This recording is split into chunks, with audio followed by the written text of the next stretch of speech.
Halo, Assalamualaikum warahmatullahi wabarakatuh. Perkenalkan, nama saya Dita Putri Mandiri, nomor induk mahasiswa 2021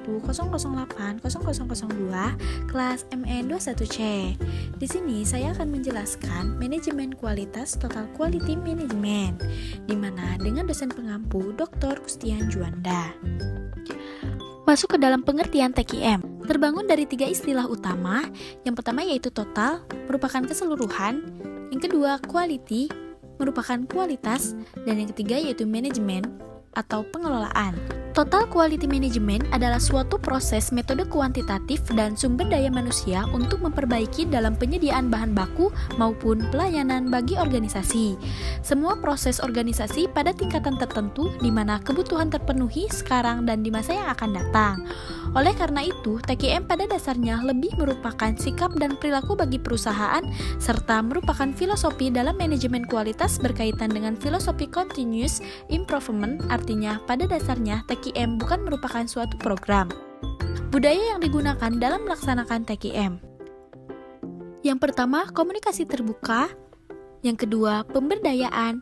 Yang ketiga, pencegahan kesalahan. Yang keempat, fokus eksternal.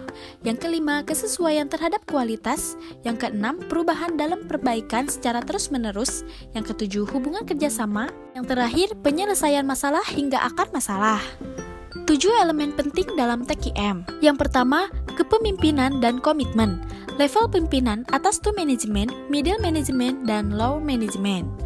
Yang kedua, keterlibatan penuh seluruh karyawan. Yang ketiga, perencanaan yang baik harus disusun secara matang. Tanpa ada perencanaan, maka kegiatan tidak dapat diukur aktivitasnya. Oleh karena itu, perencanaan sebagai dasar pengendalian dan sebagai cara untuk mengadakan perbaikan dan peningkatan. Yang keempat, strategi pelaksanaan.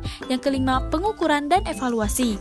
Pelaksanaan TQM memerlukan data yang sah. Oleh karena itu, pengukuran dan evaluasi data yang bersifat kuantitatif harus benar-benar dilakukan, sedangkan yang bersifat kualitatif harus dapat diukur. Yang keenam, pengendalian dan perbaikan. Tindakan ini ditujukan untuk mengadakan perbaikan dan meningkatkan secara terus-menerus dan berkesinambungan. Yang ketujuh, mencapai dan mempertahankan standar kesempurnaan. Selanjutnya yaitu 6 hambatan dalam penerapan TQM. Yang pertama yaitu bila filosofi TQM dipandang sebagai sesuatu kegiatan yang membutuhkan waktu. Yang kedua, bila filosofi TQM diterapkan dalam suatu lingkungan yang birokratis. Yang ketiga, bila filosofi TQM dipandang sebagai suatu program yang dilaksanakan secara formal. Yang keempat, bila filosofi TQM dilaksanakan secara kaku. Yang kelima, bila filosofi TQM dipandang tidak berhubungan dengan orang.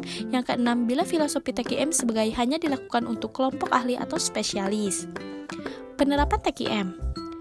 Yang pertama yaitu re-engineering. Re-engineering menurut Hammer 1990, re-engineering menurut Klein 1993, yaitu yang pertama, pemikiran secara mendasar proses bisnis. Yang kedua, mengadakan perbaikan penting. Yang ketiga, performa biaya, kualitas pelayanan, dan kecepatan atau ketetapan. Aspek teknis mengenai teknologi standar, prosedur sistem, dan pengendalian. Aspek sosial mengenai organisasi, staffing, kebijakan pekerjaan, jalur karir, dan insentif. Yang kedua yaitu benchmarking.